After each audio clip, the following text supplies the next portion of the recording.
Welcome to Film Phreeks. This is Justin Llewellyn. And Eddie Williams.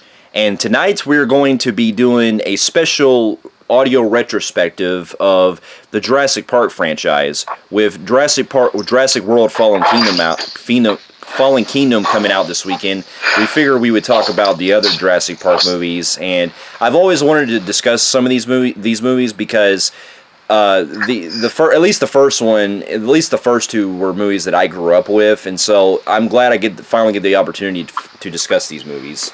And not only that, this is especially the first one's been like one of my all-time favorites. Not my number one, but it's up there in my top 20 of all-time favorite films. Yeah, definitely. And so the first one we're going to get into is Jurassic Park, that came out in 1993 as the classic we all know and love.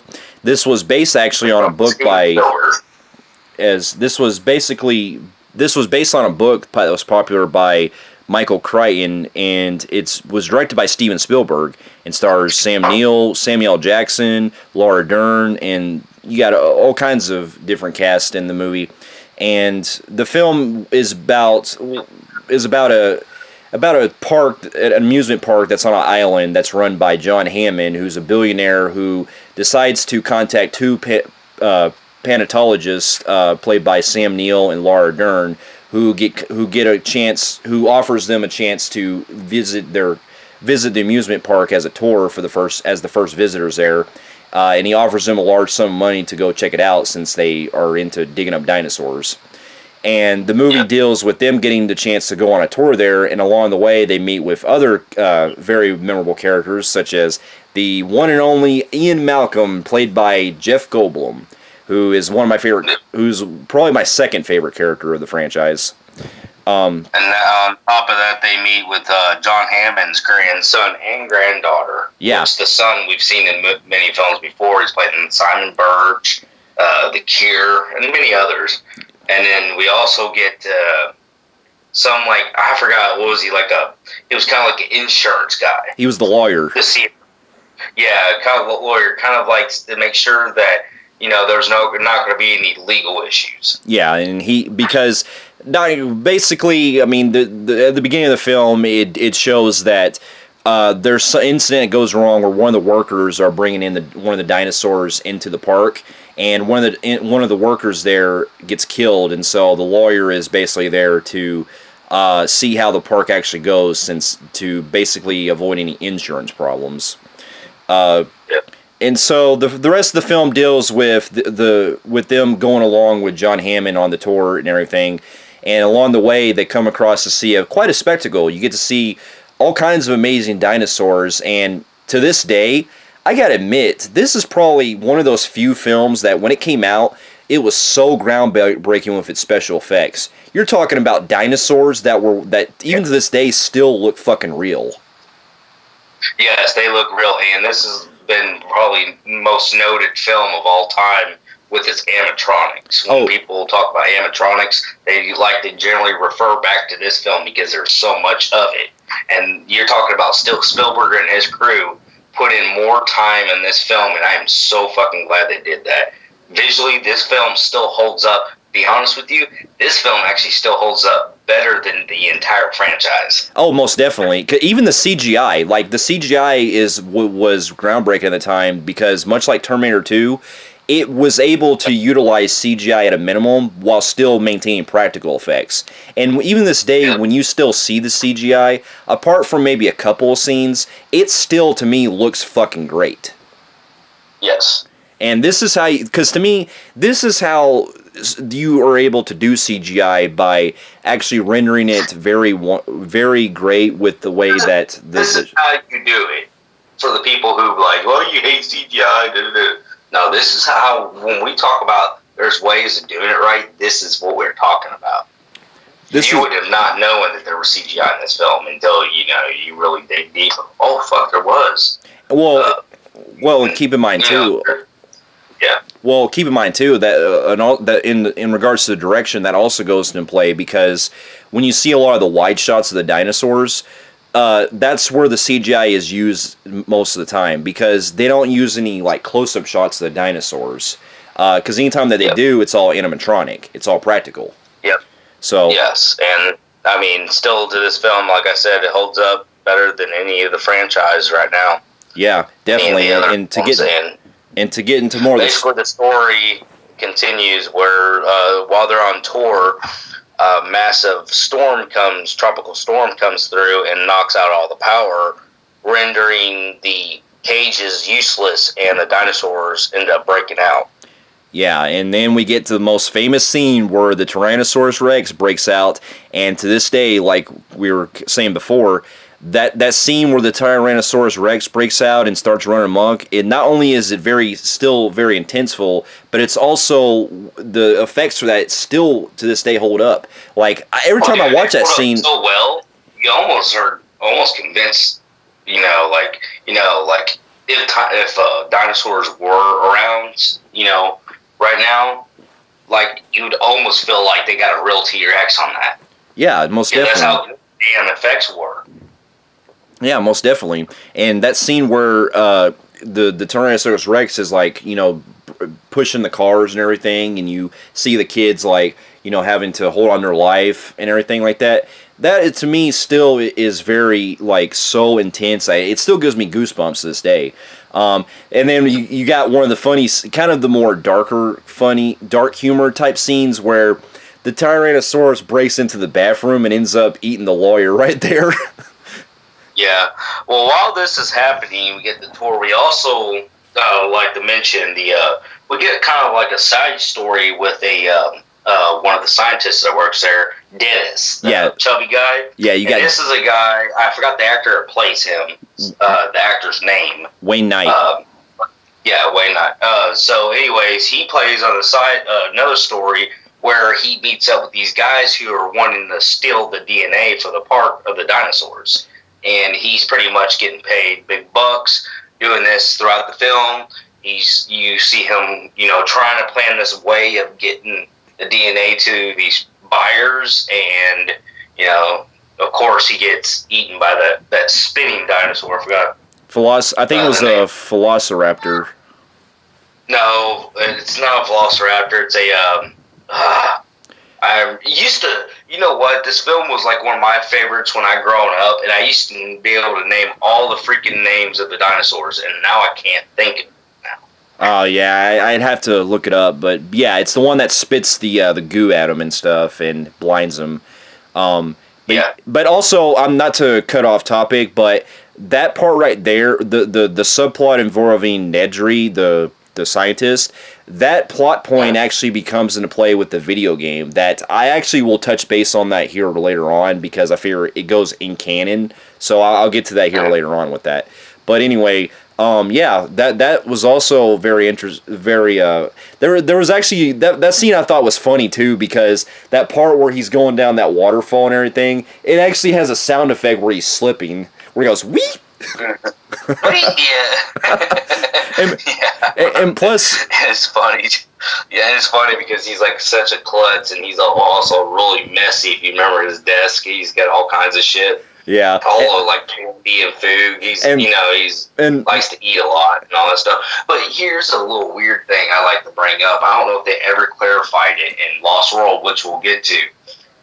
So in the first one is pretty much the start of the story of some other people trying to steal John Hammond's work. We get that in part 2. I don't understand why they never ran with that. Is it the same people from the first one trying to steal the DNA? No, actually, that's like I said. I know you haven't played the game, but that actually becomes a big plot point in the video game. I haven't played any of the newer stuff. No, I'm saying the actual Jurassic Park game that came out a few years ago, the one that's actually in canon, that actually goes into detail of what happened with the embryos. Oh, okay. But I'll explain that later. But anyway, I just, there's more to go into detail. We also have Samuel Jackson's character, who's the scientist running the park and everything. I'm sorry, one of the control security system. Yeah, and it was so cool to see him in such an early role, because He has some of the funniest lines as well in the movie, especially when he's like going on the computer or anything, and then you see the image that comes up where the other scientist guy, the Nedry guy, is dressed in like a puts like a hacking to basically keep the security out, and he goes, you didn't say the magic word. and then he's like, damn it, Dennis, you. He's like, damn, I hate this computer crap. Get the famous hold on to your butts, which is still used today. Yeah. In fact, even in Kong Skull Island, he was able, Jackson even recited that line. Yep. But, yeah, it was great seeing him. And also, to get into some other things, too, I especially like the way that they portrayed John Hammond in this movie, because I like how he goes through a lot, basically, with, he's a guy who wants to run the park like normal and everything, but as the movie goes on, you start to see that he's also just wanting to evolve see how the dinosaurs evolve and everything. He's I really loved his character. I really got into the how he's so fascinated with his work, and he's so in love with what he was able to do, and he shows that very well throughout. Getting to show them through the tours of like how he did what he did, and I love that. And not only that. I'd like to get into another part of the movie where the part where the T-Rex pretty much splits the groups up, and we get a lot of chemistry with his granddaughter and grandson with Sam Neill's character, and them three had great chemistry together. Oh yeah, definitely. And it's even this day, I mean, that to me is when you use child actors actually in a very good way. Because these two actors that played him, they were actually very fleshed out very well. Especially the boy who he's fascinated with Dr. Grant because he read his book and everything. He's like an everyday kid, kind of like how I was when I was little.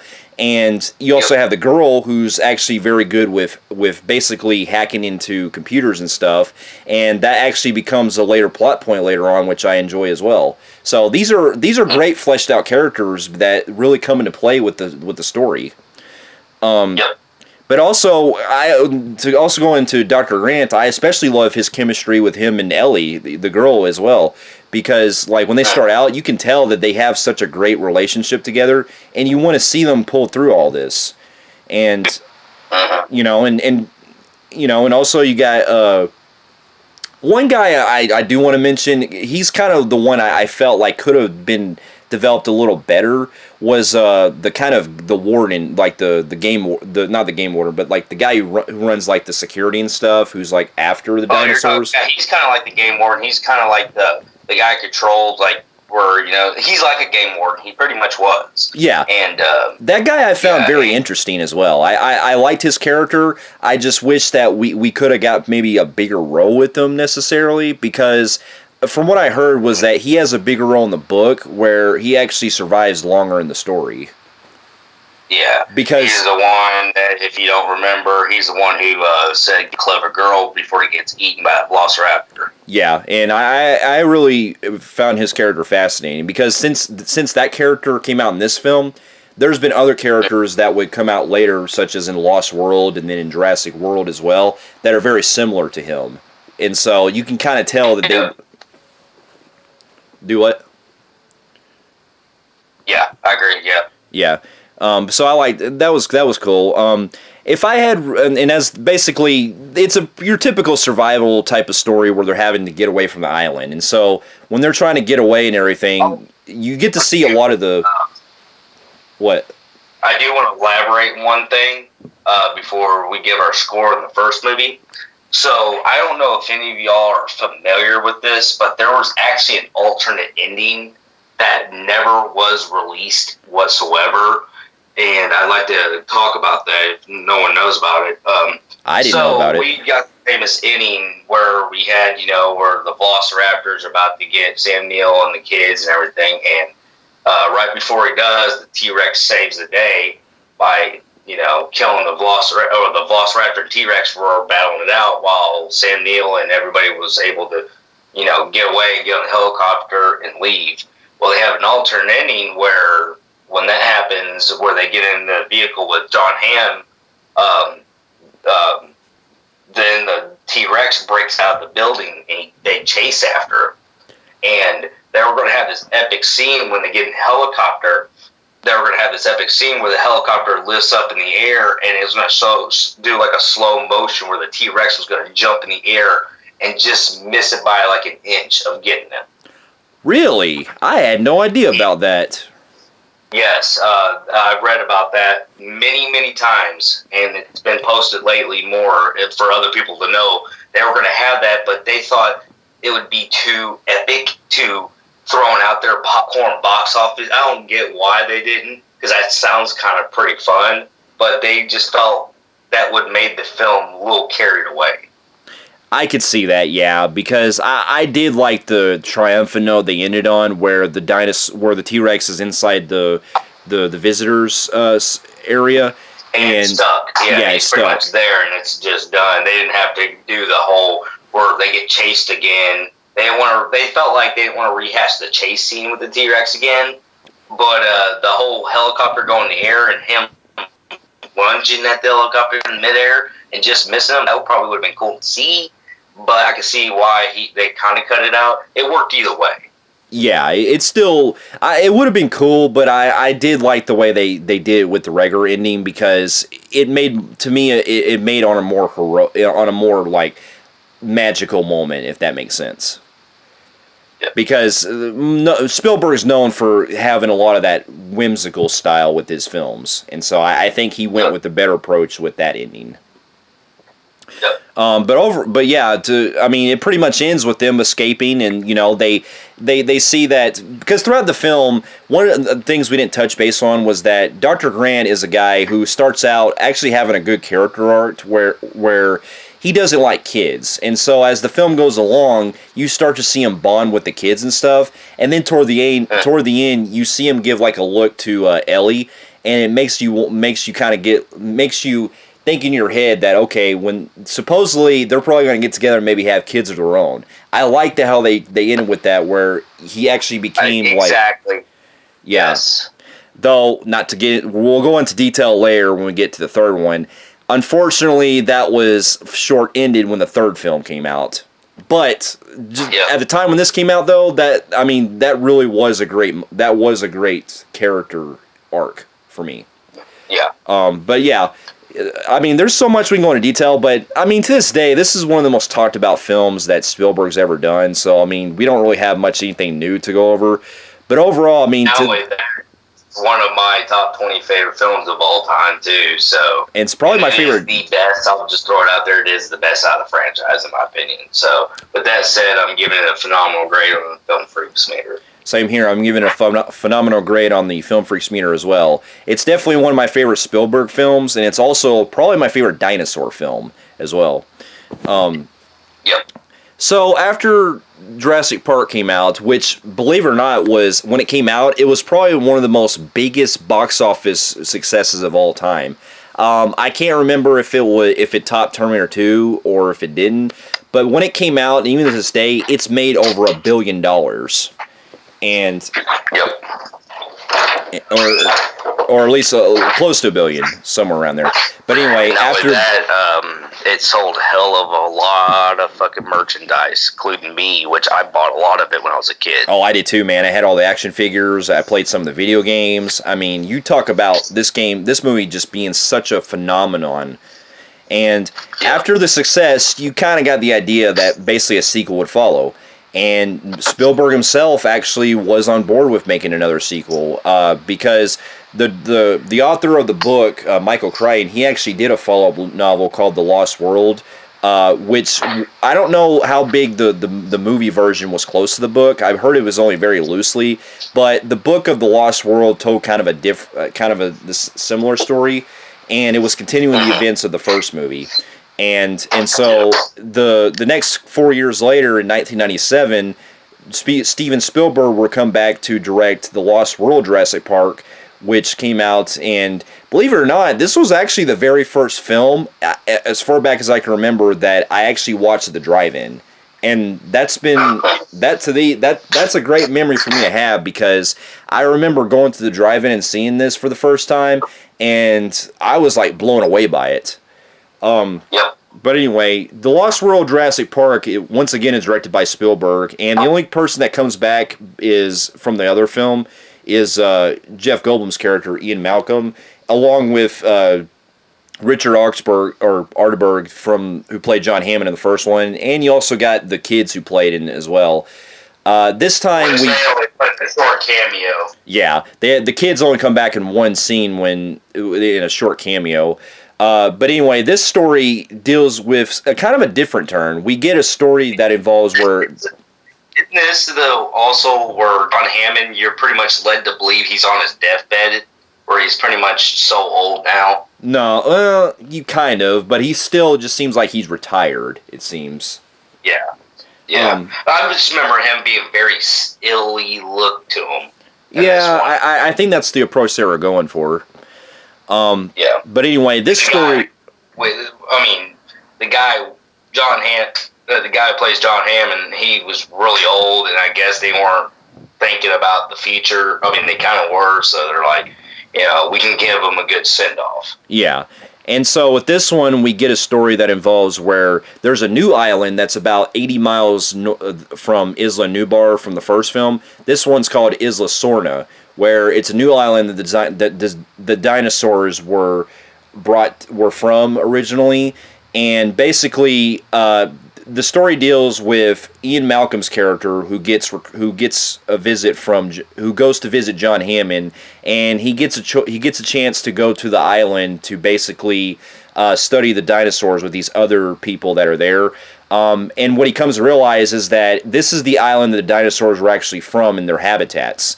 And basically, he comes to find out that his girlfriend, Sarah, played by Julianne Moore, is on that island, and that's what prompts him to go, because basically the reason why they went to the island was to study the dinosaurs, because John Hammond's nephew has taken over the company called InGen, which was the company that ran in the first film, and so they are trying to get there before their team gets there first.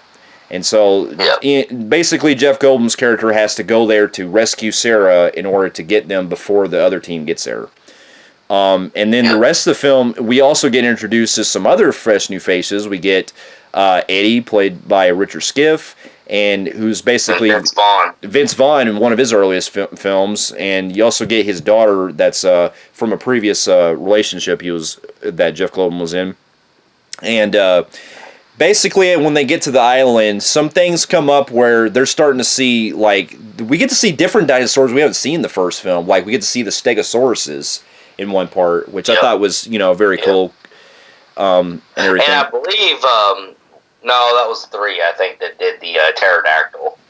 Yeah, you do get to see, I think, a pterodactyl toward the end of the second film. But yeah, they come into large play in the third film. You see them in the first movie. Mm-hmm. Yeah, they were in the first two, but they didn't come and have a large part until the third film. Yeah. But basically, when they get there, they start to discover that she's trying to study the dinosaurs and everything. And I gotta admit, I actually really got into the chemistry between Jeff Goldblum and Julianne Moore's characters. I thought that, how when they first meet each other, that after they encounter each other, they start bantering back and forth. I actually enjoyed their chemistry together. Yeah, I did too, and she I like her fat. She kind of reminded me of she could be related to John Hammond in a way, because her fascination for dinosaurs, just like he is. Yeah, or that's what I'm saying, and she really does play a pivotal role, because she also wants to help the dinosaurs as well, and treating them because she treats them like they're regular living things. And so I really enjoy her character. I also got into the stuff that goes on between Ian Malcolm's character and his daughter, because there's a subplot that involves where she's basically having some trouble at school and stuff, and she's having trouble with gymnastics. And this actually becomes a small portion of the film later on when you see the climax, which I thought was a good payoff. Anyways, that's another thing that surprises him, because the daughter ends up sneaking her way onto the vessel that goes to this new island. Yeah, it's the mobile. So now Malcolm's got to worry about his own little girl. Yeah. On top of that, they also encounter the engine team that ends up coming with helicopters and stuff going to the island, where we get introduced to, and I'm going to say this right now, this is probably one of my other favorite characters of the entire franchise. We get Roland Timbo, played by Pete Postlethwaite. I hope I pronounced it right. He's the big game hunter that's there to try to take out the T-Rex. And this guy... He kind of reminds me of the dude from the first movie. Yeah, I really love this character. When the guy comes... when the guy shows up on the island, I was so enthralled by his character. I really wanted to see him, like, really catch the T-Rex. Because this is a guy... Not only that, I did like... what I really liked about this movie was the whole rogue, islandy charter feel to the film. Uncharted. Yeah. Yeah. Yeah, it definitely felt that way. And plus, also, this feels like a very different type of film compared to the first one, because the first one was more about them just, trying to go on a tour and seeing how the dinosaurs are and everything, and then some stuff, goes destroyed. This one is I didn't rehash that again. That's what I'm saying. This one was more about them actually trying to not even stay on the island. They were trying to get off the island and, and treat the actual dinosaurs as human beings, basically, or as living things, which I really enjoyed. Yeah. Because it evolves with the whole man versus nature, or the animal versus man type of vibe that the movie goes with. And we also get introduced some other characters as well, such as of course, the nephew of John Hammond goes there as well, because his plan is to basically bring the dinosaurs from the island to San Diego to make an amusement park in San Diego for Jurassic Park. And so him and his team that are from InGen, they go there to set up camp and everything, and they end up having to try to capture the dinosaurs in order to get them back. While that's going on, you get Jeff Goldblum and his group having to save the dinosaurs from being captured. And that's when we get that really funny scene where the dude's talking for that interview and stuff, and then the dinosaurs start breaking out and start causing all the destruction in the camp, which I really enjoyed. Yeah. Yeah, it did. Yeah. And then... Not only this, this one took it up a notch on the violence. Mm-hmm. Because now you see one guy get torn apart by two T-Rexes. Yeah, well, before we get to that... That show, you can hear the tearing. Yeah. That part where that T-Rex decides to slowly slaughter everybody. Yeah. I was like, whoa! Yeah, I'll admit, even to this day, I just watched the film earlier. Them effects for the dinosaurs, I think, still hold up as well, too, for Lost World. Yeah. First movie. I think the first two movies is when they really went heavily on the animatronics. I think when part 3 came out is when they wanted to rely a little bit more on CGI. Yeah, that they did, definitely, in the third one. Part 2, I mean, as much as I hear hate for the part 2, I still think that they really did what they did with the first movie, where they strongly relied on them. They did. But also but what I also love about this one too is that we get to see other types of dinosaurs in this. Not only we get to see the Stegosaurus, we also get to see the T-Rex come back and everything. But you also get to see some of the little... You get a lot of handfuls of new characters. Yeah, and you also get to see some of the little smaller dinosaurs, like the little Compsosaurus, or however they're called, the little tiny dinosaurs that are come into play later when they look like miniature velociraptors. Yeah, and there's just so much that they evolved with from the first one that I liked how they expanded upon. And so basically, this movie, you got two groups pretty much going at it to see who gets the dinosaurs first. Yeah, and then we get one of probably the most intenseful scene. I don't want to say which one I like better, but I'll say that both this scene and the Tyrannosaurus Rex scene from the first film, both are great in their own unique way.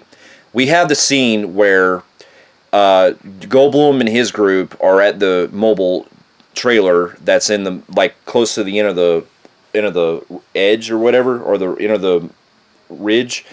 A cliff. Yeah, on a cliff. I'm sorry. Yeah. And we have that very intenseful scene where you have the two Tyrannosaurus Rexes show up, because what happens is Julianne Moore's character ends up taking a baby Tyrannosaurus Rex from the camp that the other characters, the engine company had taken. She brings it back to the mobile place, and we get that very intenseful scene where the Tyrannosaurus, the both of them are show up out of nowhere, and you see them having like looking through all the like the windows and stuff.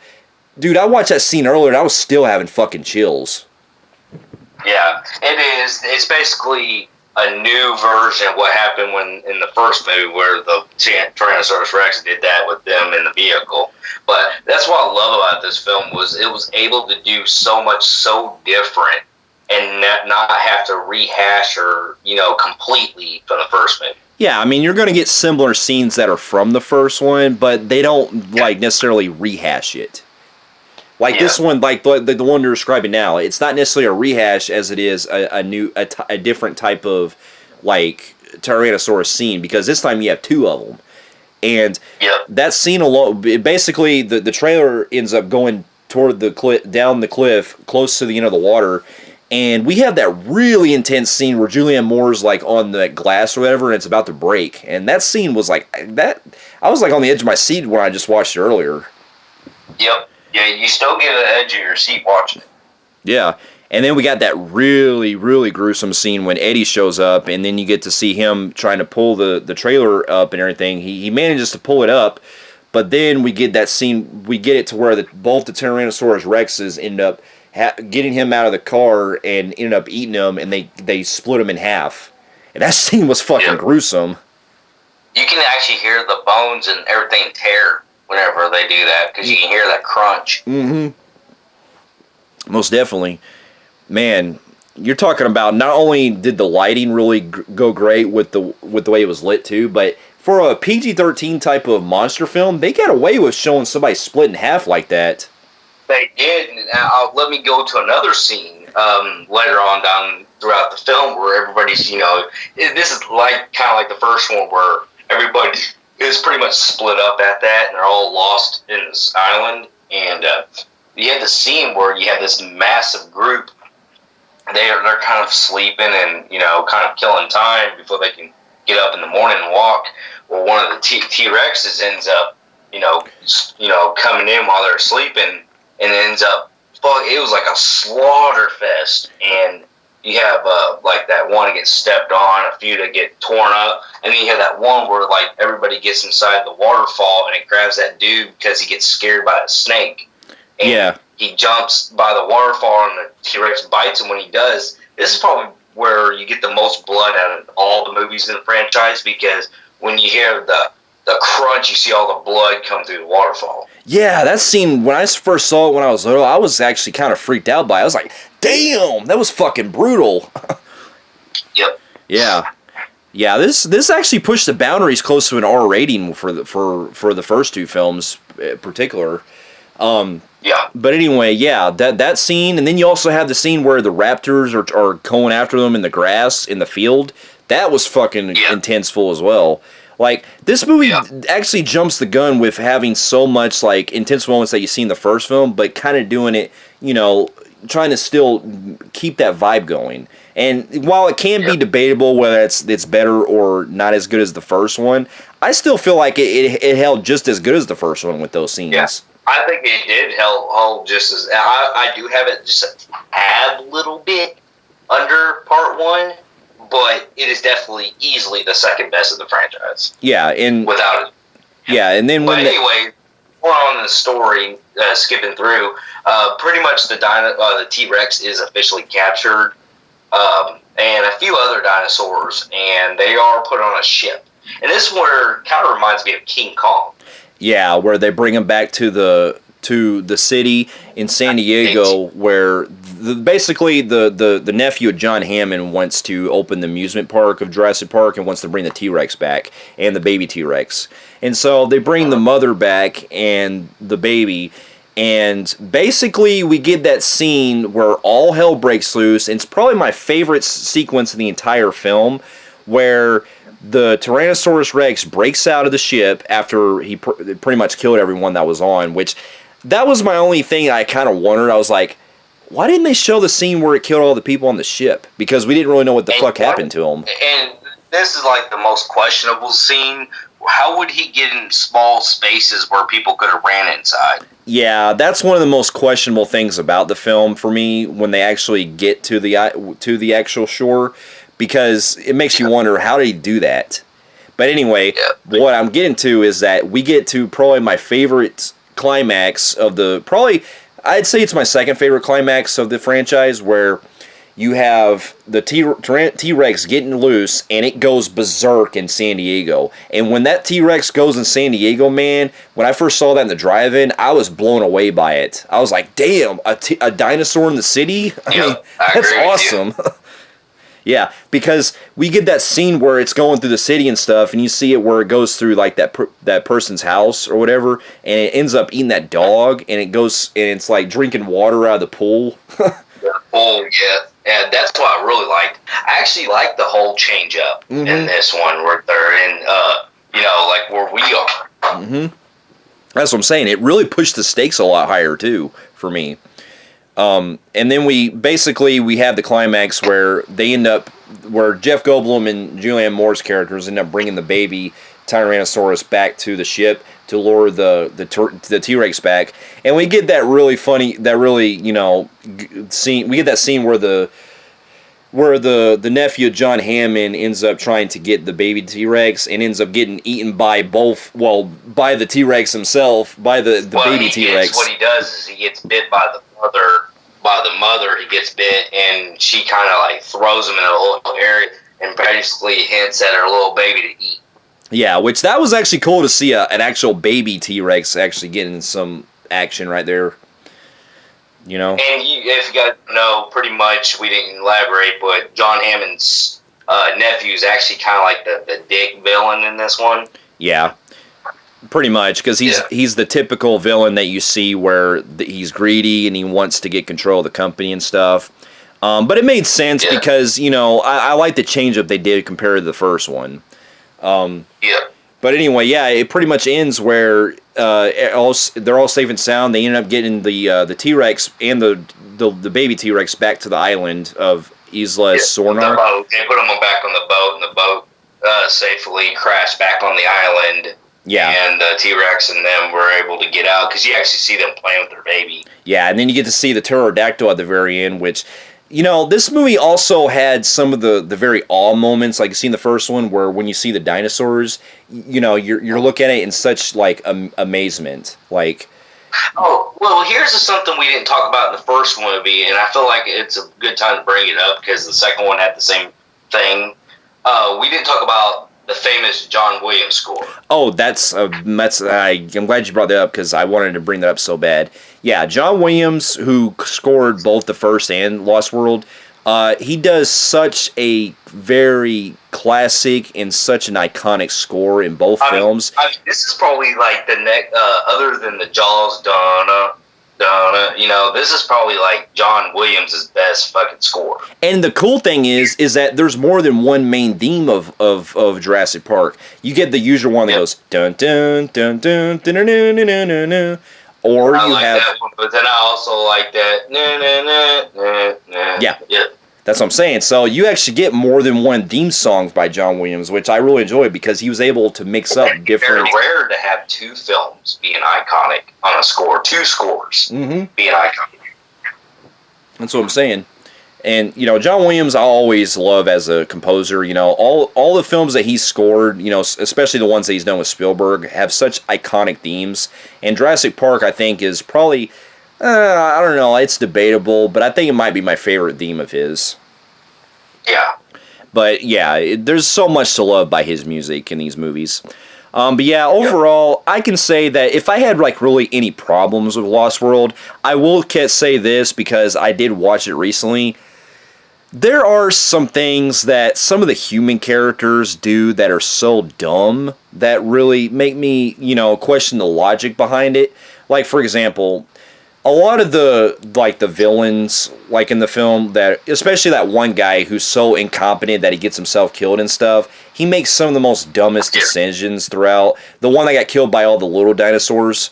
And then you got some of the other ones that, the one that looked like Peter Stormare? That was Peter Stormare. Yeah, that's what I was about to say. Wasn't it Peter Stormare? Yeah, that was him. But anyways, if I had any complaints, me per se, the movie kind of really, if you think about it in a way, kind of really goes on a fast pace where it's like for a box office like summer blockbuster, it does move kind of fast. I wish that we could have seen more, just see what else we could have done. Yeah, I guess the pacing didn't bother me as much. Now, 3, I do have a problem with the pacing. No. The pacing didn't bother me. I just, I felt like it was moving, so fast. The more you watch, the more you know how kind of quick it can be. Yeah, I got you. I wish we could have gotten more. Maybe even seen the T-Rex do more damage. Yeah, I got you. That's fair. That's a fair point.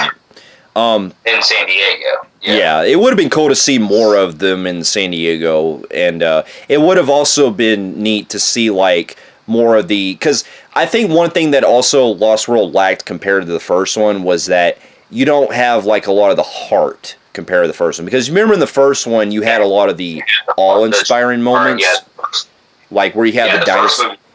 Yeah, the first movie had strong heart, which I agree with you on. And this one lacked a little bit of this. This one was going more of a fun summer film other than other things. But I agree with you on that one. But I still enjoy the darker tone they went with this one, though. But I agree that it could have... I'm glad that they went with the darker, because it is the darkest, I believe, the franchise. It is, most definitely.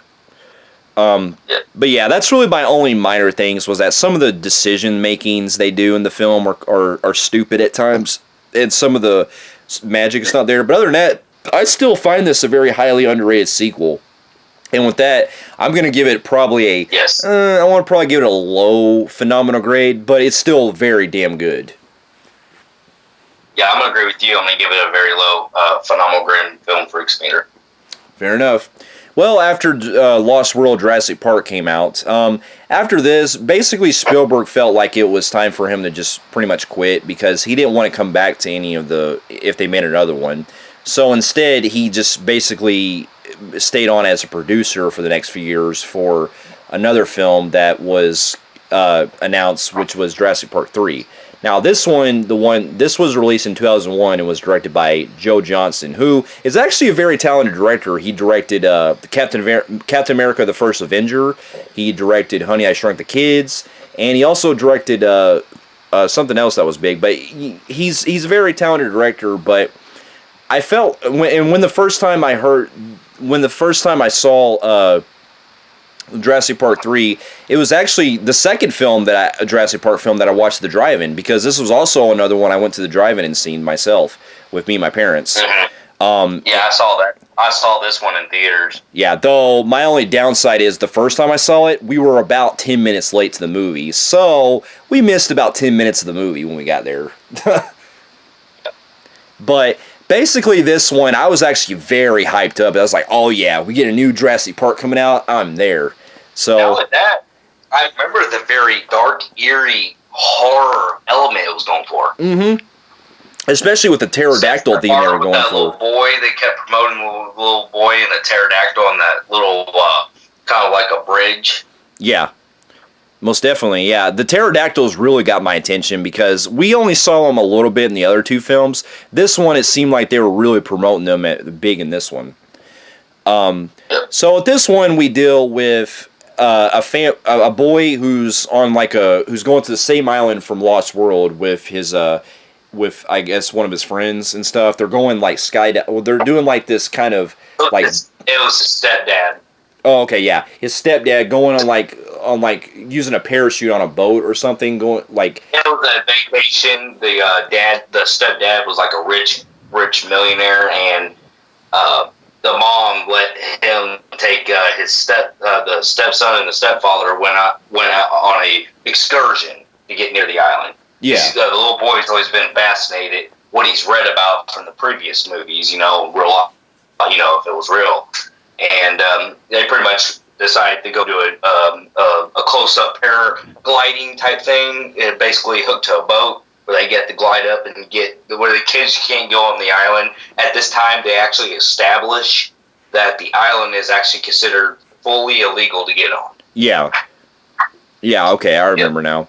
And basically, there's some stuff that goes down to where the people that are going on the boat, that are driving the boat, end up getting killed off screen, and the boy and his stepdad end up having to glide and having to fly over to somewhere in the island, and then the movie pretty much cuts to back on the back. It cuts back to Dr. Alan Grant, once again played by Sam Neill this time, and this is probably one of the things that really got me kind of drawn off after looking at it now, after watching the movie recently. The movie basically deals with Dr. Alan Grant, who is, he's Laura Dern. Yeah, and Laura Dern, who comes back as well. And the problem I have with this is that the two characters that we loved from the first film, they're no longer together. She's moved on and has ended up marrying somebody else. And here's where I was like, okay. They didn't really have to do that, but if you want to do like a more where she sits on the sideline, and all right, let's just say this: they didn't have to even be divorced or anything. It'd been a thing where he went. I guess they were afraid that she would be the type that would come with them. Is the reason why, and she didn't play much in this film. What they could have done the whole divorce thing still. But what really got me was I was really disappointed that those kids weren't Dr. Grant's. That's what I was. Yeah, that really disappointed me because it really made. It could have been like my situation where I have kids with women I'm not with a woman I'm not with, no longer with. Why can I not be like his kids that he had with her? I was like, oh man, that was a wasted opportunity. And this time they're kind of calling him like an uncle type thing. I'm like, that's kind of weird. Yeah, because you two were together. Yeah, that's what I'm saying. That they had so much potential with those characters back, and while the novelty of seeing them together again was great, I still felt like the story could have been a lot better because the fact that you brought both of them back, you wanted to see something with them two together. But unfortunately, they didn't do anything. I don't know the whole story of why she accepted such a small role. I can't remember. I can't remember either. But basically, yeah, if you really took out her scenes... I do remember that in the 2000s, Laura Dern actually went on a hiatus of acting. Yeah, she did. Time. She did, definitely. I mean, she had like bit parts in some movies, but it really wasn't until recently when she did Star Wars that she came back. But anyway, yeah, that was a disappointment for me. But also, basically the story deals with Dr. Grant. Well, I did like the part where Sam Neill's character goes at, talking about dinosaurs and everything at that convention, and he actually talks about Lost World. He goes, yeah, the one I wasn't part of. Yeah, he's like, yeah, I wasn't part of that. And it's great seeing Sam Neill back because I will admit he is one of the few things that I really enjoy about this film. Because I actually think he's my favorite of all of them. Then almost tied with Dr. Malcolm. Yeah. But anyway, basically it deals with him coming across a couple played by William H. Macy and Tia Loney, who end up getting a deal, who offer him money to get a chance to go tour the park on Isla Sonar, which was from Lost World. And while he's skeptical at first, he gets a chance. They end up trying to convince him otherwise. And when they go there... This is what happened is... basically, they know that their son is on the island lost, but nobody on Earth will get on that island. And basically they go, well, Dr. Grant's the only one we can find that's been in that situation before, so he would be the best at, finding our son's survival. And basically, they offer him, and you get the famous line where he's like, nothing on Earth will ever get me back on that island. Yeah, which is funny. I'll give it that. It was a funny line. But then we get that really weird scene where they end up getting on a plane and... Well, first of all, I wanted to also talk about this other character they introduced. They ended up agreeing where Dr. Grant said no, and then they offered him big bucks. And then, at the time, Dr. Grant has kind of like a sidekick that's kind of following him around. Billy. Kind of, I guess you could say he's like a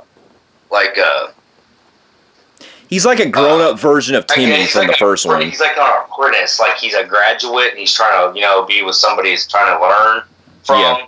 And basically, Dr. Grant ends up accepting the offer on the only occasion they only stay in the plane and fly in the air. They cannot land. Yeah.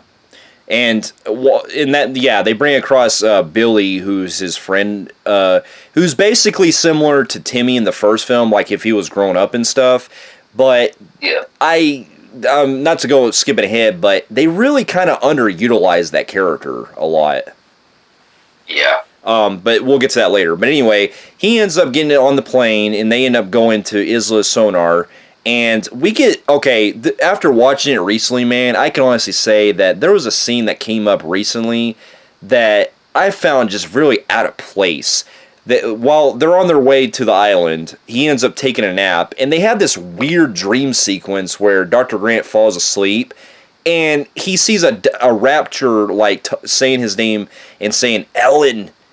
And then it cuts back to where he wakes up, and he's on the ground. I guess they're thinking, I know it still falls out of place, but I guess they're trying to get you to kind of think that he's having, post-traumatic stress of dinosaurs, and now he's becoming scared.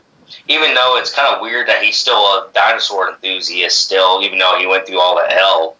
Yeah. At the same time, fearing them, which kind of made it kind of like, okay, this isn't making sense. You're wanting me to believe that he's scared of dinosaurs because I can get that. He went through some shit in the first movie.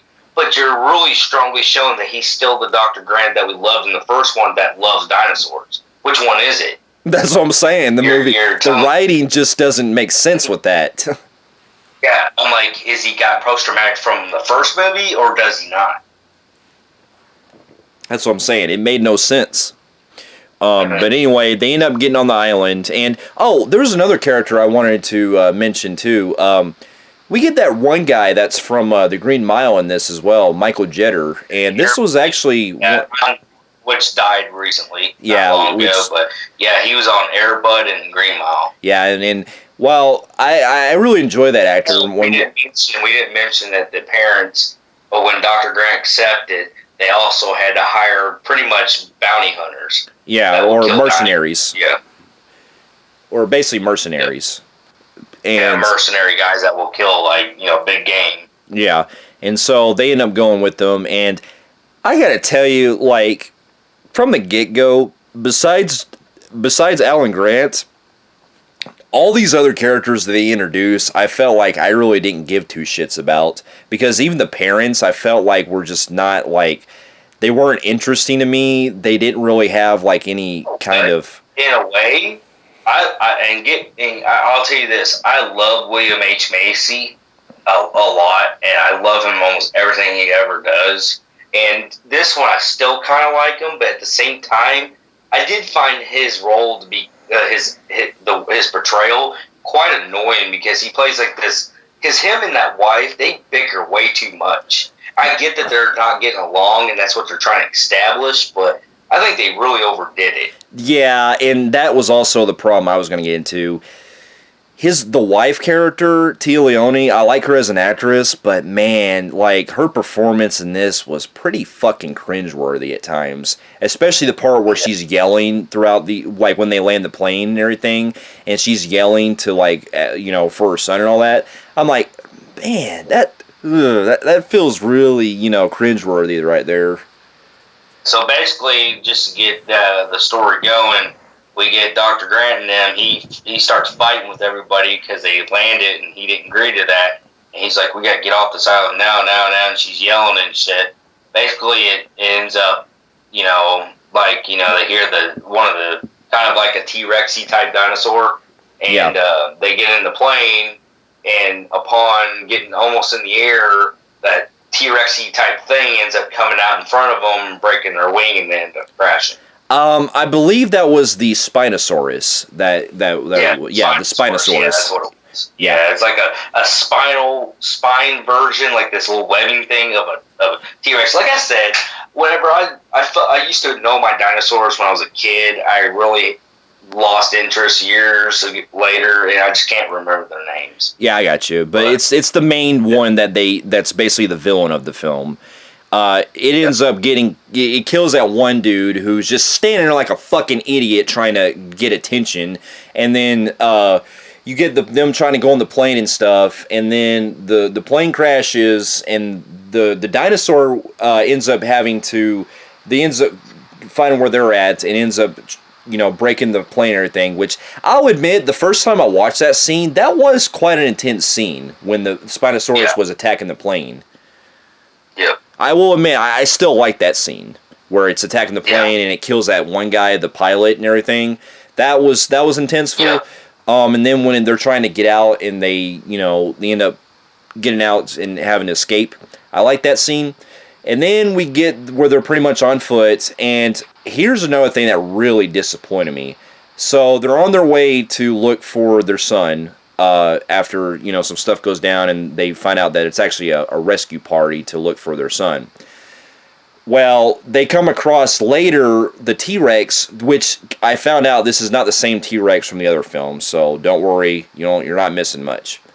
But it turns out this could have possibly been the other T-Rex that was from Lost World that got tranquilized. Or, I'm sorry, not tranquilized, the one that escaped. So the one that escaped from Lost World is the one that's in this one, I believe.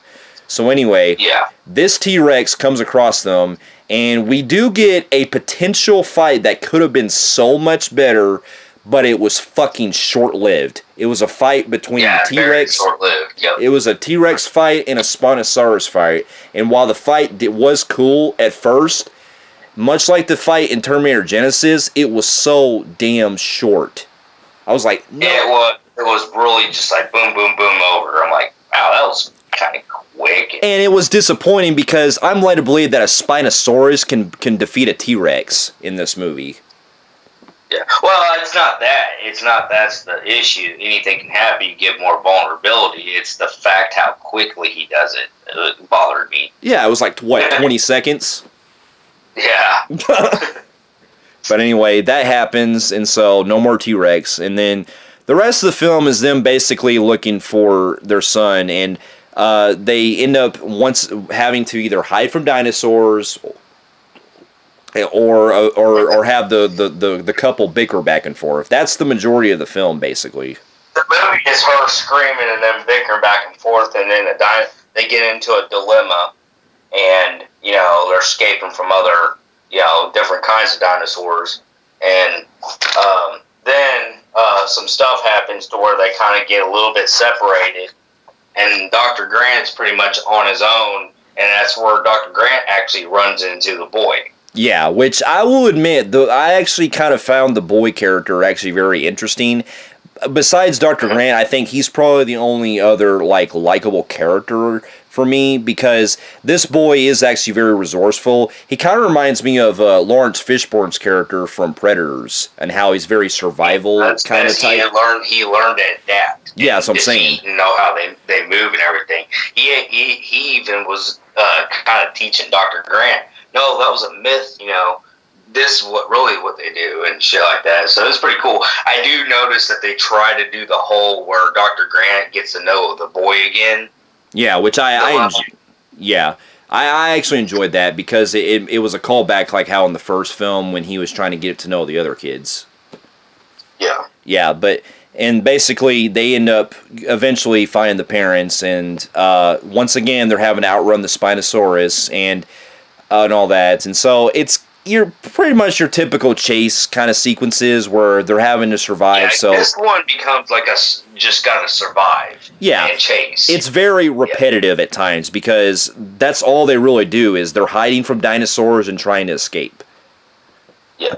And they basically end up. Basically, their whole premise in this film is they realize the coast, being on the coast by the ocean, would be their best bet. Yeah. So because if you guys know that when they crash like in the middle of the island. So they're basically on a long journey to get to the ocean front. Yeah, and we also get that. I will say there's also a cool sequence that I found was surprising, was when they come across the pterodactyls. So they come across this kind of bridge. Pterodactyl, yeah. And when they come across the pterodactyls. But let me ask you this. Don't that kind of beg the question how that got built? Yeah, it really did kind of make me wonder, like, okay, at what point did they decide to have this? Other movies. Yeah, but they didn't even show it in Lost World, which was the island it was set on. Yeah, and not only that, when they were walking in that one part, which I'll tell you, when I was younger, I wouldn't think at the time. When they're walking through, they go and they play, like, it's got some good score in this film, but they're going through this one area where they find that, old Jurassic Park stuff. I actually thought they were on the island with the first movie again. No, it actually turns out, I know, I thought that for a long time, but it turns out they're actually on the island from Lost World instead of the first one. Yeah, because I don't remember them having any time to build anything in Lost World. That's why I thought it was the first movie again. Yeah, that's what I thought too, but I was like, oh, okay, so it makes sense. Because the first time I saw the T-Rex in the third film, I was like, wait, is that the same T-Rex from the first film? And then I was like, oh, wait, there were two T-Rexes in Lost World, so that means that one of them died in this one, but the other one's still alive. Yeah. So it makes sense that there's two of them. So, yeah. But yeah, it's the same island from Lost World. But anyway, yeah, they end up coming across the... And they basically have to go on this one boat where you get this one big battle, and they basically on this one boat, and basically some stuff happens to where that Stegosaurus comes, and he pretty much tears them up, tears the boat they're in up, and they're pretty much like seconds away from, pretty much getting submerged and drowned. And you get the part where he calls Laura Dern, trying to get, they call the National Guard, and he's talking to the little boy and all that stuff, and basically when Laura Dern gets on the phone, she actually hears the roar, thinking, oh God, it's happening again. I know, and, it just... they battled the Stegosaurus type Tyrannosaurus Rex, and basically this is where you get William H. Macy trying, because in the movie he's portrayed as a weak father, a pussy, but this one he pretty much tries to do his own triumphant. Yeah. Also, I wanted to bring this up because this becomes a crucial plot point. It's also established that earlier in the film that Billy, the one who's the friend of Grant, he ends up stealing one of the eggs that was from the dinosaurs. And so throughout the rest of the film, the other dinosaurs, the raptors, are looking for the eggs. Yeah. And so Billy, in the whole entire time, he was what Dr. Grant thought he was there for his apprenticeship, kind of like, really being close to him. Billy was using him the whole entire time. Yeah. And basically, it ends up coming. They end up having to escape and all that. And we also get it to where Billy is supposedly killed off by the pterodactyls, or in that earlier scene where he gets pulled away. The pterodactyl thing was actually pretty cool. I will say, yeah, I'm glad that they did a little bit of change up here with the pterodactyls, because I was actually glad that they were able to show them, because I do like those creatures. But my only thing is with that, we'll get to this later, that becomes kind of a weird plot hole, because we clearly see the dude getting dragged off, but I'm not trying to skip ahead, but he's later survives later in the movie. Yeah, like toward easily. Easily. I'm like, how the fuck did you survive? Well, it's not that. It's how fast he would... you look at this big island, and what's the chance of them going to end up in the same area? Exactly. That's what I'm saying. Bounds over. Yeah. But anyway... pretty much that, and they pretty much hear the ocean front, and before that, you have to have Dr. Grant run in with Velociraptors. Yeah, and then we get that scene where the Velociraptors end up confronting them, and we meant to say this earlier. Dr. Grant also has this thing that he uses to lure Velociraptors away, where it's like some kind of like what is it? It's like some kind of like fluke. Well, what he does is, like in the beginning of the film, he talks about how he developed a kind of like where, like you can call deer if you go hunting on deer. You can actually go by the voices and it'll make noises that sound like real deer. And basically he has one for Velociraptor, and he ends up they're in this dilemma where they're pretty much surrounded by a whole pack of them, and he uses a help help, as in another Velociraptor in a distance is in a lot of trouble. So that pretty much lures the Velociraptors off, and they were able to get to the island. And right before they get there, they get this weird fucking dude just standing by himself like he's in like a fucking suit. I'm like, what's even the fucking point? You know, you expect to see like, you know, realistically you'd see a bunch of tanks and shit like that or whatever, but to have one dude just standing there like a game show host, that just felt kind of weird. Yeah, that was out of place. I was like, what the hell? He goes, oh, no shit, I'm the only human on this fucking island, dumbass. Yeah. Doesn't matter if I'm Dr. Grant or not. You're saving us from a dinosaur-infested island. And then he goes, oh, okay. And then next thing you know, you get the music playing and a bunch of fucking tanks and the army shows up. I'm like, okay, let me ask you this. This is where this movie becomes very awkward. So, you have that guy standing there, and he goes, Dr. Grant, and then next thing you know, all the tanks come out of the water and shit. Explain how, not even a split second, we start seeing fucking helicopters coming. Wouldn't you have heard them a long time ago? I'm like, it's spawning like a video game? Right? I'm like, that was so convenient. They don't just spawn like that. When it comes to a plane or a fucking helicopter, you kind of hear them go do coming in from a distance. They don't just go like out of the water either. They didn't come out of the water either. So, I mean, I would have bought it if it was Navy. Yeah. That's a little cringy ending right there. Yeah, that's what you call a Deus Ex Machina type ending that was there just for the climax. I'm like, that was so convenient. Compared to the whole franchise, this was the least climaxy of the franchise, in my opinion. It didn't even have a climax because we don't even... There wasn't really much of a turn-off. I mean, other than that badass that thing that happened, that was like 20 minutes before the movie was even over. The whole Velociraptor final battle, where it was like, and just run away, and then you had that game show looking dude standing there. This movie just like really feels like it don't have a climax. Yeah, it didn't. But yeah, we end up getting the ending scene where somehow Billy survived, and he's on the plane, and he ends up, you know, talking to Dr. Ant, and he ends up, you know, thanking him for everything and all that. And then they end up going on their way back home, and we get to see a scene similar to the first one where they're seeing the pterodactyls flying and all that, like the first film. And, you know, it's one of the only times where we get to see, like, it's one of the only, like, couple times we see, like, the awe moments where you see, like, the dinosaurs in their, you know, ways and stuff. To be honest with you, this film also was like, being a young, you know, I was a lot younger when this came out. I liked it just as much as I liked every one of them because I was a fanboy-ish. But now when I look back at it now and I start, you know, reevaluating it, really digging down, it has a lot of problems. It definitely does.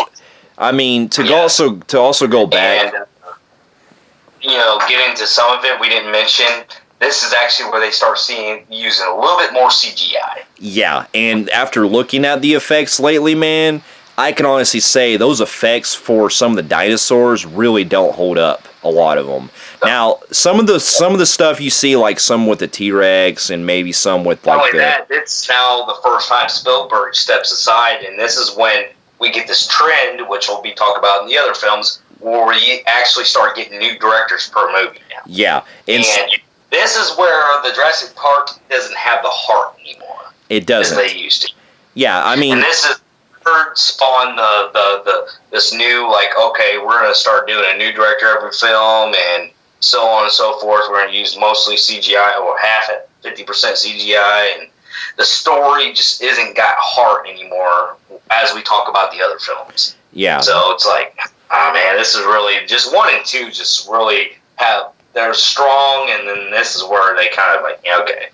Yeah, this to me, I felt like, I'll admit, the first time I watched it, I liked it, but looking back on it, this film just felt like a very standard, very, you know, typical monster film. It is actually the most standard, even more standard than World. Yeah. And I'll get to World in a second because I have problems with that one. But with this one, yeah, this one, I do feel like if I had to look at every one of them, This one does feel a little bit pretty much the most pointless. Yeah, I felt like other than Dr. Grant and maybe some of the fun like chase sequences here and there. I would even argue that Jurassic World is more of a okay, we need to bring it back-ish compared to this one. This one just felt like, what was even the point other than it was a cash grab? Exactly. It doesn't have anything really going. Yeah, because not only do the effects not hold up, some of the decisions the characters make too are very stupid as well. Because if you look at it, the couple and the boy, I really didn't care for anybody else. Yeah, because this was me. I felt like this was like a major step down. It was a step back from the other two. Most definitely. I mean, I'll admit.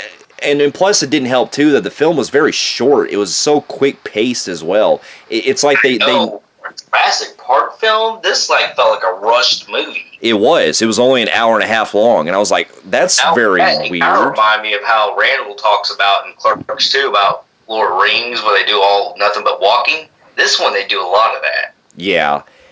I mean, I get that the movie's supposed to be, a quick pace because it's a big monster film, but that to me drags it out. That to me doesn't work because you still want to get involved with characters, a story that blends it in well too. And they don't have that here. Yeah. They don't. It's just your typical monster film that they decided to do with the Jurassic Park name.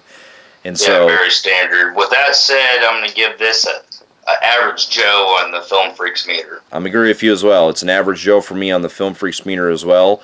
It's my least favorite so far of the franchise. Same here.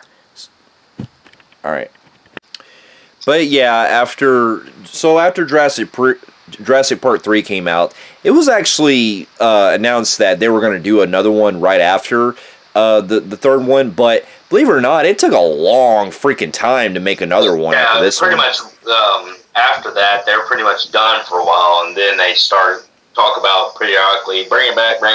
It just kept falling through. Yeah, it was talked about for over a decade that they would make another Jurassic Park because they went through so much script changes over the years, and Spielberg still. Well, what it was 3 really kind of damaged it for a while. Well, it did. I mean, it wasn't a big hit like the other 2 movies were, but it still made it to where they were pretty much putting on hold for Jurassic Park for a long time. Now, one of the most weirdest ideas that they had in mind before the next movie was, and this to me I think would have been fucking stupid, was that they had a plot that involved with dinosaurs with guns. And I felt like if they ever used that concept, I felt it really felt out of place for a Jurassic Park movie. Oh, dude, if they would have done that, man, whoever thought that idea would have had his head. Somebody would have cut his head off for that dumb shit. I mean, I know that there's been dinosaurs in Jurassic Park films. You say that shit for fucking Terminator. Not everything needs to fucking do dumb shit like that. Yeah, I mean, hell, that would go for like more sci-fi type movies that are on the Sci-Fi Channel. You know. But anyway, they went through hell over the years trying to get one of these other films made for Jurassic Park. It wasn't until finally around 2014 they announced that there's a new director, an up-and-coming director named Colin Trevorrow, who announced that there is going to be a new Jurassic Park film. And instead of calling it Jurassic Park, they decided to call it a new title, which was Jurassic World. And when I first heard that title, I was like, wow, Jurassic World? That could actually mean so much things. That could be like, the dinosaurs taking over the world or something. Yeah, that's what I was hoping they were going for, because if you guys remember, we talked about 1, and then shit happened 1 and 2. 2 probably could have really did a little bit more if they would have changed the ending. That probably could have, Jurassic Park 3 could have been probably the world, as in now they're living amongst us. Yeah, that's what I'm saying. That really made sense. Pretty much the world is damaged like Dawn of the Planet of the Apes type of shit. That's what I'm saying. Yeah, it would have made would have been just like that. Maybe you could have went dark with that whole storyline. Mm-hmm. Probably, actually, you know what? Thinking about it, I would have liked that more better, because as we get into Jurassic World, which we're getting into now, we're pretty much still kind of doing the same shit again. Yeah. So Jurassic World is now taking place about, I want to say 15 years, or actually it's almost close to 22 years after the first film. and we get it. Basically, from this, we now pretty much don't bring anybody back other than that Asian guy. Yeah, I wanted to give a backtrack to the first film. In the first Jurassic Park, there was a scientist who was a young guy who was there who basically brought the dinosaurs. Who's the head scientist there, taking care of the dinosaurs when they're first born. And so this guy has now been appointed the scientist in the new film of Jurassic World. He's basically the only actor that came back from the other films. There was rumors going a long time for a while that they were going to bring back Sam Neill and others, but because of so many script changes and stuff, they never got around to it. So unfortunately, and now at that, they kind of see they decided that Jurassic World is a sequel, but it's also a soft reboot. Yeah, basically 2015 was the year that we got films that were trying to still be a sequel to other films, but still starting its new franchise. If you remember, in 2015, we also got Star Wars The Force Awakens and Creed, which were also films that did that same approach. So you could say that Jurassic World is also the same thing, where basically this time the story deals with the same park that you saw in the first film is now back and running after the last 10 years, and it's run by Bryce Dallas Howard's character who's running the park, and basically it was invested by John Hammond's legacy that bought out that bought out the park and everything, and it's established that basically John Hammond has passed away at this point, and she's basically taken over his legacy. And the park is now running like a regular amusement park again, where they've added like more stuff. Not to cut you off real quick, but wasn't it in 2015 when the guy who played John Hammond actually died? I think so. Yeah, it might have been before, but I can't remember. But yeah, he passed away. May he rest in peace. Yeah. But yeah, basically they're trying to run it like the first film again. So I like this approach because it shows that they actually built more around the park and everything, because they want to try to lure an attraction like the first film. And the story. This one is more of a farther, more higher tech park, and not only that, this one, unlike the first one, where it's only a certain amount of people saw it, it didn't even officially open in the first one. This one is where they've been open. Yeah, and before we get into more of the story, I just want to point out that for those of you who have been following our channel, I actually did a review of this movie a few years ago when it came out in a non-spoiler review. So for those of you who are curious, you are welcome to check out my non-spoiler review of the film when I did it. But we're going to go into more detail what we didn't talk about when I talked about it the first time. So the story in this deals with Chris Pratt's character, who's basically the big game warden, who's very similar to the guy from the first film, who's also the warden. And this one, he actually has a way of controlling the raptors, because he actually has his own team of raptors, for velociraptors, and he's able to like give them like commands and stuff, which I actually really enjoyed. And you also get this story that involves where these two kids are having to go with that are on their way there to the park and everything, and they end up having to meet their aunt, who's played by Bryce Dallas Howard, who runs the park and everything. And they're your typical siblings that don't get along with each other, and they're the ones that honestly kind of dragged the movie out for me a lot, because they were the two characters I didn't care too much for. Yeah, those kids kind of annoyed me pretty. It kind of ruined it at times for me. I don't really care for them much. Yeah, me either. Chris Pratt, I pretty much the only one I could say I was strong on the most. Yeah. But pretty much these kids, they end up going to the park, and pretty much they're doing like tours and shit like that. Basically, this park has been open, and what really got me in this film at first was this movie upped the dinosaurs even further, like the little big giant alligator one in that big pool. Yeah, that was great. I love that, because it showed that they were doing more underwater dinosaurs now, and they showed. They decided, all right, let's do more that we've never done before. Yeah. Which I actually enjoyed. Yeah, they got that, but also what really got me interested, based on the trailers as well, was that they were using a new kind of a hybrid dinosaur that they introduced, which was basically a combination of a velociraptor and a what was the other combination? It was something else. It was some kind of like No, it was a bunch of different things that built this like ultimate T-Rex. okay, yeah, and yeah. Well, anyways, that they don't find that out until later in the film, where Chris Pratt is like basically, he's doing his you get like a really like this is one is like kind of like a pacing problem at first, because this really draws it out to where you get Chris Pratt trying to get to know him and his relationship with Bryce Dallas Howard, and you get the boys and their relationships, and pretty much this I do gotta say that one of my first complaints was the pacing. yeah, It was really slow paced. yeah, I'll give you that. It did feel like after the first maybe 30 minutes of the film, it does drag out quite a bit.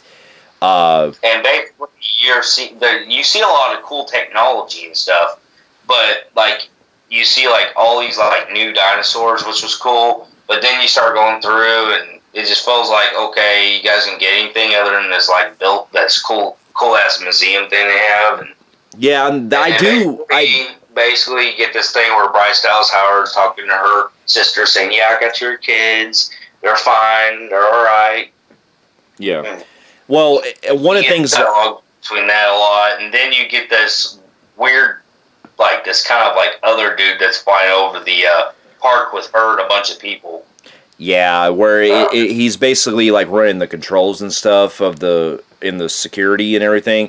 And this guy, I felt like every time he was on screen, he really took me out of the movie, because he really didn't really. I found him annoying at times. Well, the movie. What sucks is this movie also suffers from like they don't have. I feel like actors and actresses and how characters are portrayed today have this trend where they're doing like more 2000. They're doing like the 2015, 18-ish type feel to the world, like what we're in our time. Yeah. It's just, I feel like a lot of like lines that are used constantly in other films. You just get these characters that just you just can't stand. Yeah, like you could back then. Yeah, it was the same thing. It was the same thing I felt with. Also, we forgot to mention Vincent D'Onofrio is also in this too, and he's the villain, where he basically wants to try to train the dinosaurs as like military type dinosaurs that can be used for combat.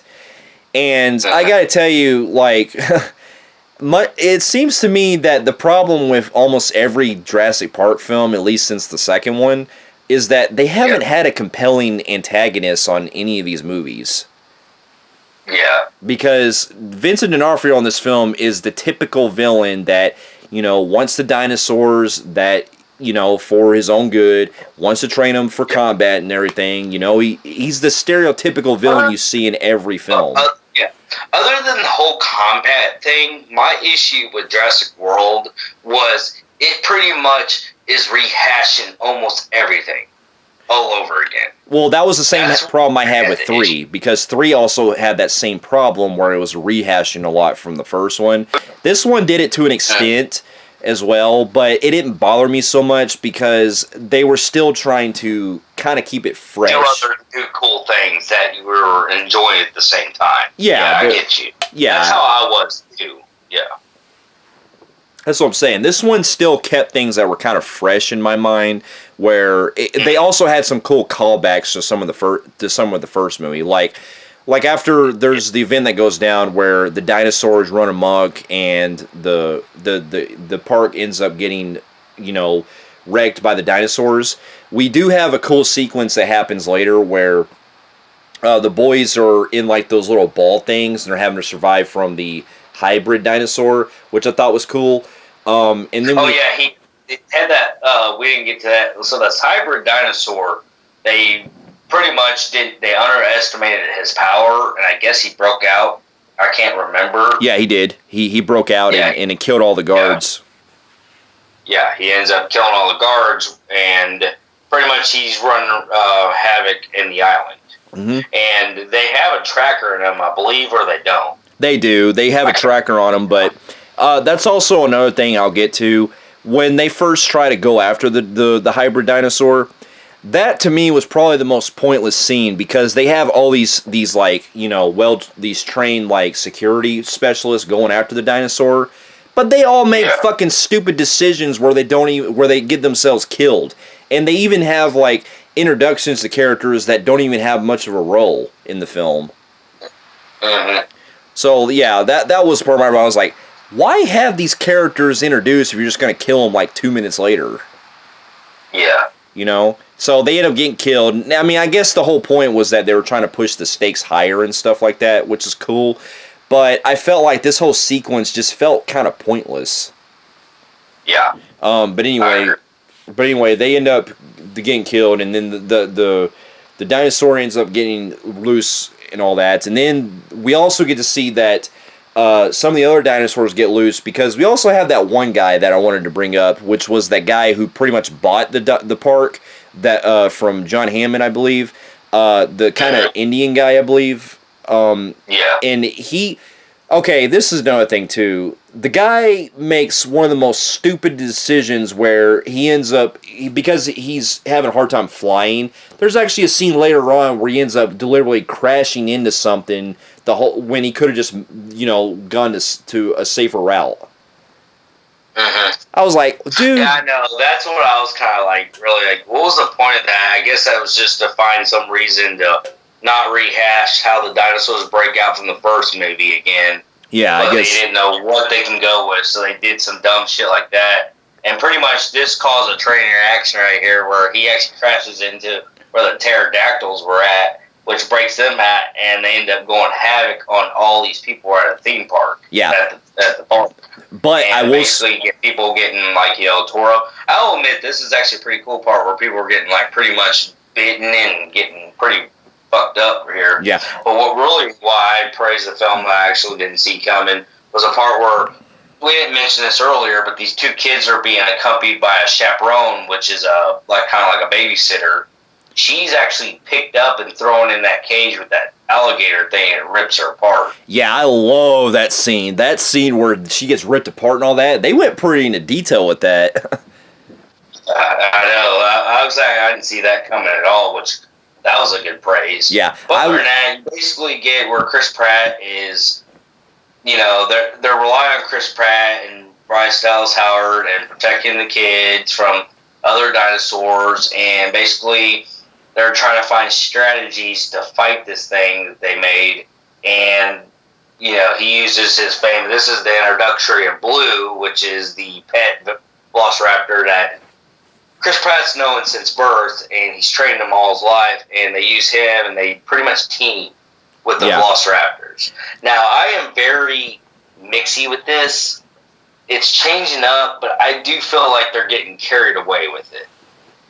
For me, not so much. I do like the change, because I feel like it is good that they at least evolved how the dinosaurs can be, you know, because if you remember, at least for the velociraptors, you remember in the first film when the velociraptors were able to like open doors and stuff? I'm at least glad that they at least evolved to where they can still enhance to like other abilities. Animals. Yes, they are intelligent animals. Yeah, I mean, I'll give what you're saying. But I'm still skeptical, because I'm afraid as the franchise progresses, they're going to get carried away.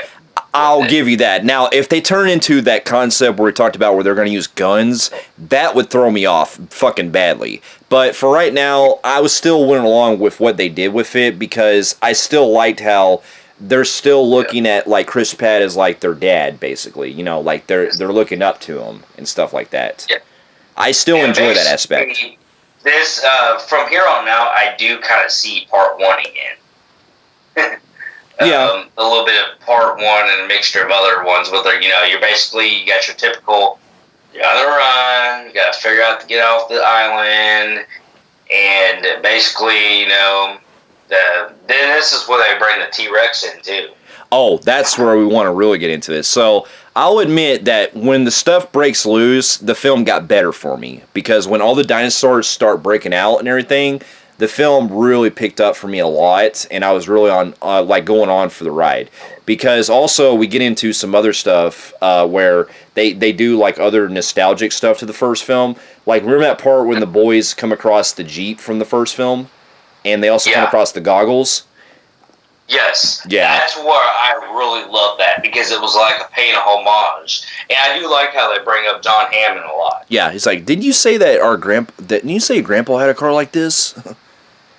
And all that? Yeah, so I really enjoyed all the little throwbacks they do to the first film. Yeah, and not only that, they say Grandpa had a car like this. Mm-hmm. Are we led to believe, I know this isn't true, but I would have thought it would have been cooler if one of the kids from the first one would have been the owners. That would have been cool. I mean, or at least a relative of some kind, you know? Yeah, because we don't get into, like, because Grandpa was John Hammond, and there's only 2 knowing grandkids in the family, and that's the boy and the girl that we saw in the first movie. Yeah, unless the boy and the girl, like, had kids of their own, maybe, but that's kind of, or at least the girl, maybe, you know, possibly. I don't know. There's still a lot of plot holes still left. Hopefully getting filmed, you know, we can get kind of filled on. Yeah, I mean, it'd be cool, but anyway, yeah, I get what you're saying.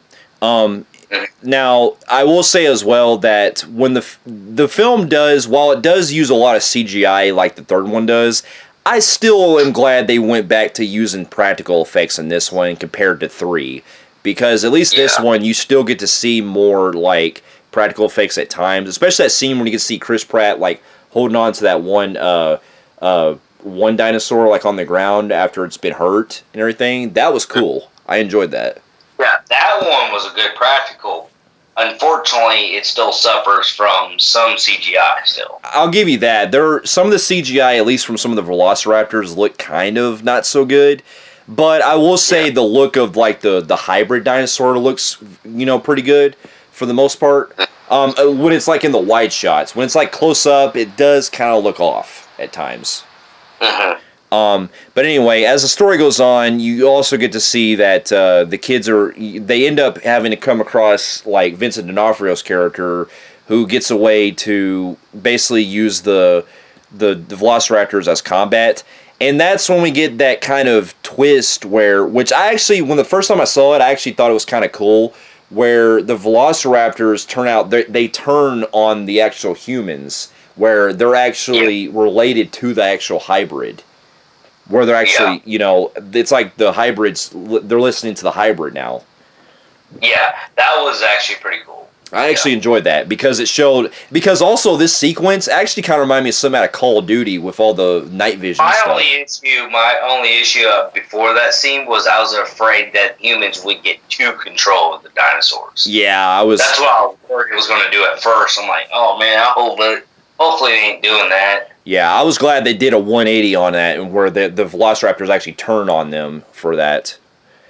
So, but you get that famous scene with the T-Rex fighting that hybrid, and they battled out. Yeah. Now, here's the thing that a lot of controversy happened when this film came out. People had a lot of problems with Bryce Dallas Howard outrunning the T-Rex in high heels. That I can agree with, because I found it very unusual that a woman that can outrun a T-Rex can be in high heels like that. Well, they're not supposed to outrun, period, because they apparently ran 75 miles an hour. Well, that's what I'm saying. And you know why, right? It's because behind the scenes, Bryce Dallas Howard says that she didn't want to wear regular shoes. She wanted to wear just high heels. And so it was actually her request that she did that in every scene. Yeah. So, which a lot of people end up having a lot of major issues with. Yeah, that's what I'm saying. Yeah. But the first time when we see the Tyrannosaurus Rex come out, that really gave me such a surprise moment in the theater. I was like, "Holy shit! The original T-Rex is back." Yep. Yeah, because it's the same T-Rex from the first film, and when you get to see it, like, fighting all the other, like, raptors, fighting the actual hybrid and everything, that was probably one of the best fight scenes since the first film, for me. Yep. You know, because especially how you also have the other raptors having to help the T-Rex because the T-Rex is getting its ass beat from that fucking hybrid. Yep. Yeah, that hybrid was pretty strong. But yeah, it has... he was. This one, what 3 failed to do, this one made up for it. Oh, yeah, definitely. The battle. It did, definitely. Because we also get the scene where after the raptors were helping the T-Rex, we get that really cool payoff where the T-Rex ends up pushing or getting the hybrid near the water, and that fucking mammal-type dinosaur comes out of the water and grabs and eats the hybrid. Yep. Yeah, I love that. Yep. But yeah, it basically ends where you have everyone get home safely, and the kids end up reuniting with their parents, and it basically ends with pretty much Chris Pratt and Howard end up getting together and all that. So, now here's one thing I did that was kind of a plot hole. You notice how like throughout some of the movie that they kind of have like the parents kind of fighting over like divorce settlements. You ever noticed that didn't have any resolvement? Yeah, it makes it kind of pointless why it was brought up. Yeah, because at no point did they ever even come back to that afterwards. I'm like, didn't they show that scene earlier? What's going on with that? Yeah, it never comes back up in the rest of the movie. Yeah. But overall, I'll say that after my disappointment with 3, this to me was quite a step up in regards to Jurassic Park. Now, I'm gonna say I wouldn't call it quite a step up, but it was a step up. Yeah. Now, it's not as good as 1 in Lost World, but I will say I do like it better than 3. On an entertainment value, better than 3. But I also still have little issues with 4 too. Yeah, I have issues with it like you do, but I will say that because I was very... better than 3. Yeah, I will say that because I was more enthralled with it, because I actually got into more of the elements of the story and everything, it still brought me back to almost like how the first 2 movies were on its like heart to it. Because it did seem like they were trying to put a lot of passion into this film compared to 3, because 3 you can tell they were just putting in like, okay, here's a cash grab. 4, I can kind of see it. It's a 50-50 with me. It's like a mixture. I can kind of, but I don't see it. No, I get you. I mean, there's not a lot of heart. I feel like the film, it is too now this so advanced world that I feel like a lot of those type shit there's not a lot of heart in Hollywood like there used to be. Yeah, I agree. I mean, a lot of it kind of suffers a little bit from that. Yeah, I'll agree with you that because the first, it's never gonna. I don't think there's ever gonna be a Jurassic Park film that matches up with the first film, on that level. But if you're looking for like an entertainment value of like a fun like monster film that also at least tries to do something with its storyline and everything. I'll say this one does do it a lot. Does do it better than say 3 does. I mean, I will say that it's at least the better sequel we've gotten since Lost World. And with that, I'm going to say overall, even though I had issues with it, I will say that it was quite a good return to form and into the franchise. And with that, I'm going to give it probably I want to give it a low compelling grade on the Film Phreeks meter. Yeah, I was about to say the same thing. I'm going to be nice. I almost gave it a high average, Joe, but it's a little bit above average. So with that said, I'm going to go on a very, very, very low compelling grade on Film Phreeks meter. Fair enough. And with Jurassic World coming out, Jurassic World Fallen Kingdom coming out this weekend, it's also got me kind of want to talk a little bit about the game of Jurassic Park. Now, I'll go into this because this kind of goes technically in canon with the film. So I used to play the NESs all the time. Yeah, me too. I actually played it on an emulator, but I never played the actual console version. But yeah, there were tons of games that also came out of Jurassic Park as well that came out, and I actually remember seeing one of my friends when I was little play the Lost World game on the PlayStation. Did you ever play that one? Yeah. No. Okay, that one you actually get to play as dinosaurs and as humans in that one too. And I heard it was actually, yeah, it was fucking hard though. Jurassic Park I remember playing, and it was actually pretty fucking hard. Was the Nintendo? Yeah, because I used to own it. Wasn't that the one where you're having to shoot dinosaurs, like, you know, running around and stuff? Well, I can't really remember. I have to go back on YouTube to kind of like refresh my memory because I haven't played it since I was a little kid. Oh, I got you. But I remember it being very challenging. Yeah. Well, the one I played also when I was younger, there was actually a few years ago, there was a Jurassic Park game I played called Jurassic Park the Game, which was the Telltale games that they did. And I want to bring this up because this actually goes in canon with the films. Basically, this game actually takes place during and after the events of the first film. It's basically a sequel to the first movie. So basically, in this game, you actually get a chance to play as some characters, new characters that are in the game that are on the island at the same time as the first film. And in this game, you actually come across like it actually goes into more detail with the stuff with like the shaving cream and that has the embryos inside and all that. Because basically, there's a character in this game that that works for the Nedry guy from the first film, and when Nedry gets killed, they're still trying to use the shaving cream to try to get money out of it, and so the characters come across other people, including this one guy who is basically the